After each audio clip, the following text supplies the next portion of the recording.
There is an order to things. That's what we do here. We keep order. What did you think of the original Blade Runner the first time you saw it? You know, I was about 14 when I first saw the original, and I think I was first struck by how influential it had been. You could see that it was something that had influenced a lot of movies. I was too young to analyze anything and to understand the whole movie, I think. All the elements, all the themes it had. But as a young audience then, it did make me feel excited and a bit scared at the same time. But it also was, you know, maybe one of the first films I'd seen where it wasn't clear how you were supposed to feel when it was over. It's very mysterious, very, it leaves you with a lot of questions, and it doesn't answer many, and it just sort of haunts you. The world is built on a wall that separates kind. Tell either side there's no wall, you bought a war.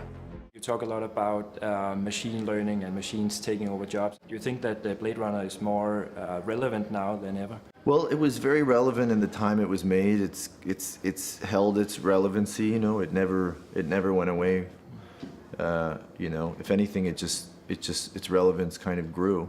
Technology goes very fast. I saw something on BBC a couple of days ago, I think it was BBC, about a robot that, you know, the technology was great. Like she could hear the tones in your voice and react to that, and you just had whole conversations with her that was like it was pretty scary as well.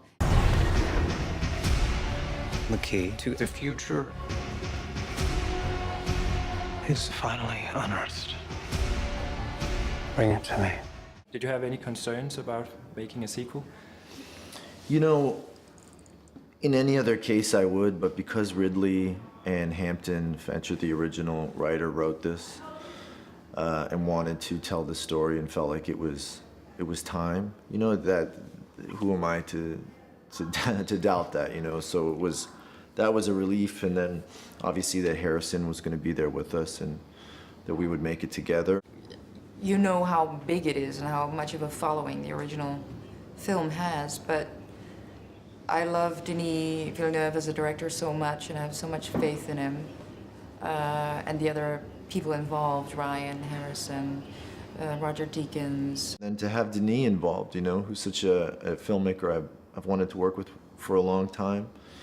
He had an incredible admiration and respect for the original, and yet didn't seem intimidated at all about continuing the narrative and making his own film and his own contribution to it. So it was a perfect storm, you know. There was a perfect, you know, for an actor anyway, to sort of feel comfortable stepping into something so challenging. I always told you, you're special. Your story isn't over yet. There's still a page left.